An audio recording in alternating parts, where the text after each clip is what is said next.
आ रहे थे स्थिर विद्युत विभव तथा धारिता एक्सरसाइज।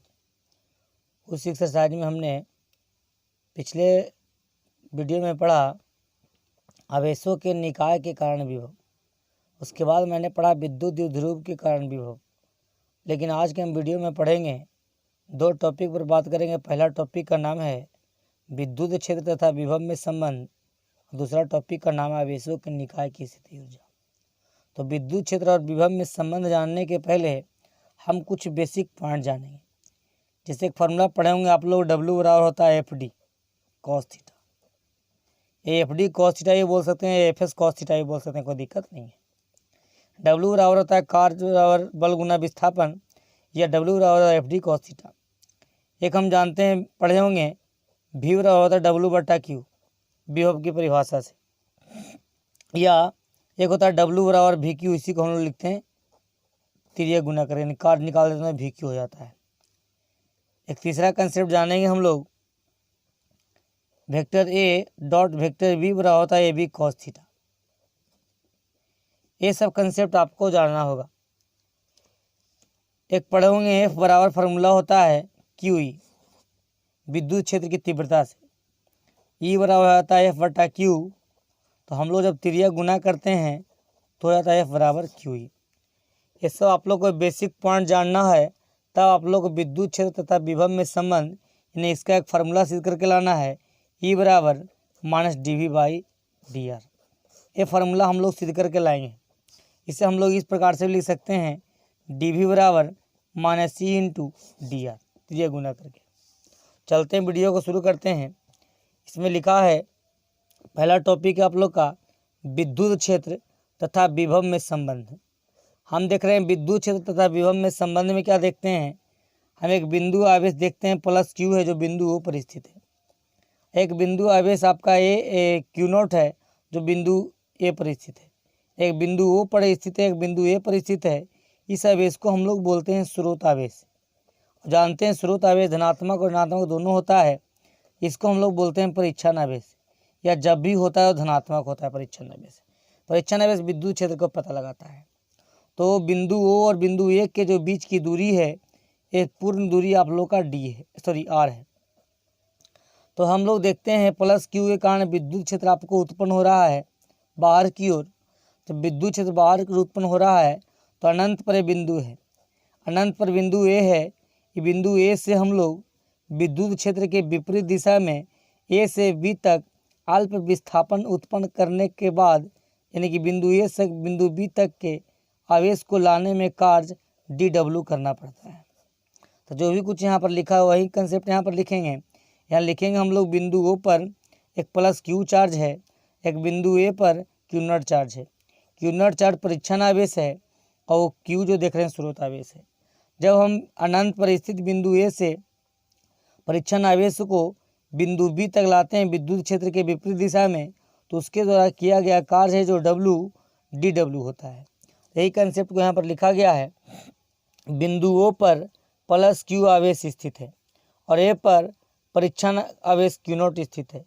प्लस क्यू आवेश के कारण विद्युत क्षेत्र की तीव्रता वेक्टर ही उत्पन्न होता है।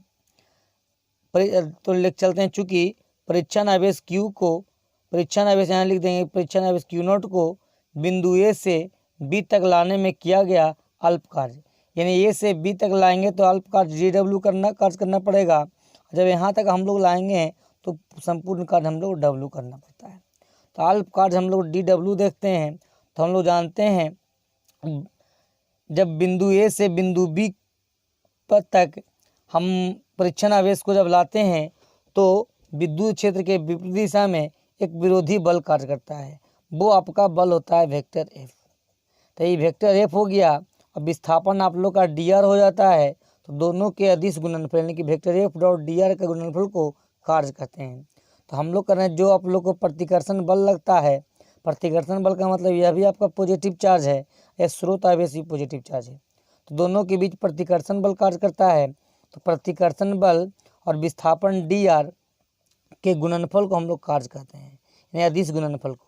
तो वेक्टर एफ डॉट लिखेंगे वेक्टर डी आर। तो हम पढ़े हैं vector F dot D R का मतलब यानी vector A dot vector B का फॉर्मूला पढ़े हैं, ए बी कॉस थीटा होता है। इसी प्रकार मैंने यहाँ पर लिख दिया F D R cos theta. यहाँ थीटा जो देख रहे हैं 180 डिग्री है। 180 डिग्री का होने का मुख्य कारण क्या है, विद्युत क्षेत्र आगे की ओर लग रहा है, बिंदु ए से बिंदु बी की ओर विद्युत क्षेत्र के विपरीत दिशा में विस्थापन उत्पन्न हो रहा है। तो विद्युत क्षेत्र और दोनों विस्थापन के बीच जो एंगल बन रहा है उसके बीच यानी कि एक वेक्टर आगे की ओर एक वेक्टर पीछे की ओर, तो यानी कि जब एक दूसरे के विपरीत होता है वेक्टर तो एंगल 180 डिग्री बनता है।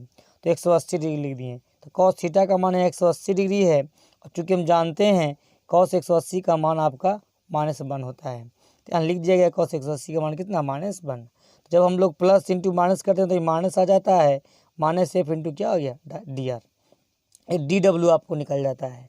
अब हम लोग क्या देखते हैं, ये जो डी आर देख रहे हैं, अब एफ बराबर हम पढ़े हैं क्यू नॉट इंटू ई, हम पढ़े हैं कि ई बराबर फार्मूला होता है इकाई धन आवेश पर लगने वाला बल को विद्युत क्षेत्र की तीव्रता कहा जाता है। जब हम लोग क्रॉस मल्टीप्लिकेशन करेंगे, तिर्यक गुना करते हैं तो क्यू नॉट इंटू ई आ जाता है। तो एफ बराबर आता है क्यू नॉट इंटू ई, यहीं पर हम लोग एफ के स्थान पर लिख दिए हैं क्यू नॉट इंटू ई। यहाँ पर जो एक बल कार्य कर रहा है क्यू नॉट इंटू ई, यानी कि परीक्षण आवेश है जो स्रोत आवेश पर बल कार्य कर रहा है, और दोनों आप लोग का समान आवेश है जिसके कारण प्रतिकर्षण बल यहाँ पर उत्पन्न होता है। तो यहाँ पर आप लोग लिख सकते हैं प्रतिकर्षण बल, प्रतिकर्षण बल। तो हम लोग लिख दिए डी डब्ल्यू बराबर माइनस क्यू नॉट इंटू ई। ये जो आप क्यू नॉट इंटू ई देख रहे हैं ये आप लोग का एफ का वैल्यू रख दिया गया इंटू डी आर। अब ये जो हम लोग देख रहे हैं क्यू नॉट आवेश को हम लोग इधर आप जो देख रहे हैं गुना में है, इधर आपको भागा में आ जाता है। तो क्यू नॉट इधर आपको भागा में फार्मूला पढ़े हैं, भी बराबर होता है डब्ल्यू बटा क्यू। कुल कार्य को हम लोग लिखते हैं भी बराबर डब्ल्यू बटा क्यू, या अब यहाँ लिख देंगे ये अल्प कार्य, जब कुल कार्य हो गया डब्ल्यू, अल्प कार्य कहा जाएगा, अल्प विभवांतर उत्पन्न होगा डी भी बराबर डी डब्ल्यू बटा क्यू। वही कंसेप्ट यहाँ पर लिख दिया, डी डब्ल्यू बटा क्यू नॉट को हम लोग डी भी यहाँ पर लिख रहे हैं minus E into D R. यहाँ पर ई देख रहे हैं विद्युत क्षेत्र हमको लाना है, विद्युत क्षेत्र तथा विभव में संबंध हमको लाना है, विद्युत क्षेत्र और विभव में संबंध। हम लोग क्या देख रहे हैं माइनस डी वी बट्टा डी आर। ये निगेटिव जो देख रहे थे आप लोग का निगेटिव इस आ जाता है, इसी को हम लोग जब सीधा करके लिख देते हैं ई बराबर माइनस डी वी बट्टा डी आर, यानी कि ई बराबर माइनस डी वी बट्टा डी आर को ही हम लोग बोलते हैं विभव प्रवणता। यानी कि विद्युत क्षेत्र और विभवांतर, यानी कि विद्युत क्षेत्र और विभवांतर के बीच ऋणात्मक संबंध को विभव प्रवणता कहते हैं। तो आप लोग को कहीं पूछा जाएगा विभव प्रवणता क्या था, विद्युत क्षेत्र और विद्युत विभव के बीच ऋणात्मक संबंध को विभव प्रवणता बोलते हैं। यहाँ जो हम लोग देख रहे हैं ऑब्जेक्टिव में पूछा जाएगा कि निम्न में विभव प्रवणता कौन है, तो ऑप्शन देखिए डी डब्ल्यू बट्टा डी क्यू, यहाँ हम लोग पढ़े हैं ई बराबर माइनस डी वी बट्टा डी आर, एक पढ़े हैं डी वी बट्टा डी आर, एक पढ़े हैं डी डब्ल्यू बट्टा डी टी, एक पढ़े हैं ऑल। तो हम लोग विभव प्रवणता में यहाँ कंसेप्ट देख रहे हैं डी वी बट्टा डी आर इक्वल हो रहा है, तो आपका ऑप्शन नंबर क्या हो जाएगा बी। इसी प्रकार से विद्युत क्षेत्र एवं विभव के बीच संबंध पूछा जाएगा तो ई आपको एक कंसेप्ट दे देगा, ई यहाँ पर विभव प्रवणता ना पूछ करके दे देगा विद्युत क्षेत्र एवं विभव के बीच संबंध कौन है, या विभवांतर के बीच संबंध दे सकता है। ई बराबर गया माइनस डी वी बट्टा डी टी, ई बराबर माइनस डी वी बट्टा डी आर, वी बराबर डब्ल्यू बट्टा की, कोई ऑप्शन और रह सकता है। हम लोग देखते हैं डी वी बट्टा डी टी नहीं पढ़े हैं, हम लोग पढ़े हैं ई बराबर माइनस डी वी बट्टा डी आर। कंसेप्ट याद रहेगा, आपका दो ऑब्जेक्टिव आसानी से बन जाएगा। नेक्स्ट आपका टॉपिक है आवेशों के निकाय की स्थिति ऊर्जा। आवेशों के निकाय की स्थिति ऊर्जा हम लोग जानते हैं, अभी तक हमने आप लोगों को पढ़ा एक आवेश के कारण स्थिति ऊर्जा। जैसे हम लोग पढ़ते हैं वी बराबर डब्ल्यू बट्टा क्यू, एक किया गया कार्य है जो स्थिति ऊर्जा यू के रूप में बदल जाता है। जब हम लोग को यू निकालना होता है तो यू बराबर लिखते हैं क्यू इंटू वी। तो एकांक आवेश या इकाई आवेश के लिए कहेगा स्थिति ऊर्जा तो यू बराबर क्यू इंटू वी। एक कंसेप्ट आपको याद रखना है, आगे आप लोग को काम करेगा। अब यहाँ देखते हैं आपका है दो आवेशों की स्थिति के कारण स्थिति ऊर्जा। एक आवेश आपका Q1 है और एक आवेश आपका Q2 है। दोनों आवेशों के बीच की दूरी जो देख रहे हैं r दूरी पर दोनों आवेश स्थित है, तो दोनों आवेशों की स्थिति के कारण स्थिति ऊर्जा कहा जाएगा। तो इसका एक फार्मूला हम लोग सिद्ध करते हैं, U बराबर होता है के Q1 into Q2 by are. लेकिन कभी भी आप लोग को पूछा जाएगा दो आवेशों की स्थिति के कारण स्थिति ऊर्जा, तो U बराबर के Q1 इंटू Q2 बटा आर। हम लोग ये जो फार्मूला देख रहे हैं हम लोग पढ़े थे कूलाम का नियम, कूलाम बल में पढ़े थे दो आवेशों के बीच आरोपित बल को के Q1 Q2 by are square. लेकिन उसमें डिफरेंस क्या था, उसमें मोड लगा दिया जाता था, लेकिन इसमें मोड नहीं है। यानी कि ऊर्जा एक आपका अदिश राशि है, ऊर्जा अदिश राशि रहने के कारण इसे चिन्ह के साथ लिखा जाता है। ये दोनों आप लोग का पॉजिटिव चार्ज है तो यहाँ पॉजिटिव लिखा गया है, अगर ये निगेटिव रहता तो हम लोग निगेटिव लिखते। यानी कि स्थितिज ऊर्जा है जो चिन्ह के साथ लिखा जाता है। दोनों में बस डिफरेंस यही है, यहाँ पर आर देख रहे हैं, यहाँ पर आर स्क्वायर देख रहे हैं। इन दो आवेशों के बीच आरोपित बल के मान निकालने के लिए बराबर के Q1 into Q2 by are square कर देते हैं। और जब दोनों की स्थिति के कारण स्थिति ऊर्जा जब निकालते हैं तो के Q1 into Q2 by are कर देते हैं। इसमें मोड नहीं लगता है, इसमें मोड लगता है क्योंकि यह एक बल एक सदिश राशि है, ऊर्जा एक अदिश राशि है। जब यह सदिश राशि है तो इसका परिमाण कभी भी ऋणात्मक नहीं होता है। इसका ऊर्जा अदिश राशि है, यानी कि अदिश राशि रहने के कारण धनात्मक और ऋणात्मक दोनों हो सकता है।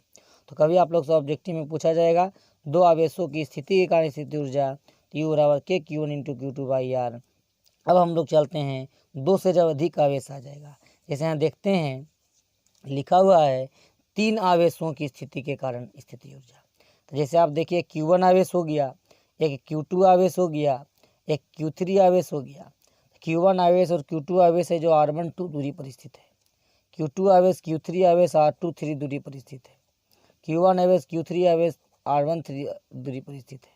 यानी कि Q1 आवेश से Q3 आवेश के बीच का स्थिति सदिश, Q1 आवेश से Q2 आवेश के बीच का स्थिति सदिश, Q2 से Q3 सदिश, Q3 आवेश के बीच का स्थिति सदिश। तो हम लोग लिखते हैं, यहाँ लिखें माना कि Q1 Q2 Q3 तीन आवेश क्रमशः R12 R13 एवं R23 दूरी पर स्थित है। ये सब आप लिख भी सकते हैं, नहीं लिख सकते हैं। अब लिखते हैं यहाँ पर हम लोग क्या जी, आवेशों के निकाय की स्थिति ऊर्जा। तो हम लोग पढ़े हैं यहाँ पर दो आवेशों की स्थिति के कारण U बराबर के Q1 into Q2 by are. उसी प्रकार से निकाल देंगे Q1 Q2 के कारण U12 के Q1 into Q2 by R12, U13 निकाल देंगे यानी कि के Q1 into Q3 by R13। इसी प्रकार निकालेंगे Q2 Q3 के कारण U23 तो के Q2 into Q3 by R23। अब हम लोग कहेंगे इस निकाय की कुल ऊर्जा। तो निकाय की कुल ऊर्जा निकालने के लिए हम लोग क्या करते हैं, हम लोग क्या किए, निकाय की कुल ऊर्जा स्थिति ऊर्जा निकालने के लिए U12 U13 U23 सब को हम लोग जोड़ देते हैं। तो U बराबर आता है के Q1 into Q2 by R12 plus के Q1 into Q3 by R13 plus के Q2 इंटू Q3 बटा R23। इसमें हम लोग देख रहे हैं के सब में कॉमन दिखाई दे रहा है, तो इससे हम लोग के कॉमन भी ले सकते हैं। यानी कि इसको हम लोग ऐसे इस प्रकार से लिख सकते हैं U बराबर के into Q1 Q2 by R12 plus Q1 Q3 बटा R13 प्लस Q2 Q3 बटा R23। अब हम लोग देखते हैं Q का मान के का मान जाते हैं 1/4πε0 होता है। तो Q1 Q2 बटा R12 प्लस Q1 Q3 बटा R13 प्लस Q2 Q3 बटा R23। यानी कि ये हो गया तीन आवेशों के निकाय की स्थिति ऊर्जा। अगर आप लोग को तीन आवेश से अधिक आवेश रहेगा तो आपको हमेशा यही दिमाग लगाना है कि दो आवेशों को जोड़ा लगना चाहिए। जैसे आप देखिए, यदि आपका कोई एक चतुर्भुजाकार रहेगा सतह, तो आपका Q1 Q2 Q3 Q4। हम लोग देख रहे हैं इसमें कितना के बीच जोड़ा लग रहा है, एक लग रहा है Q1 Q2 के बीच, एक लग रहा है Q1 Q4 के बीच, एक लग रहा है Q4 Q3 के बीच, एक लग रहा है Q2 Q3 के बीच, एक लग रहा है डायगोनल यानी कि विकर्ण Q1 Q3 Q2 Q4।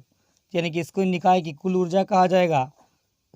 तो हम लोग लिख देंगे U बराबर U12 इज हो गया प्लस U23 प्लस फिर लिख देंगे U4 यानी Q1 Q2 के कारण हो गया, 2 3 के कारण हो गया, और 4 3 के कारण कर सकते हैं U4 3 प्लस अब आ गया U4 1, एक आ गया डायगोनल विकर्ण के कारण प्लस U1 3 प्लस ये जो देख रहे हैं U4 2।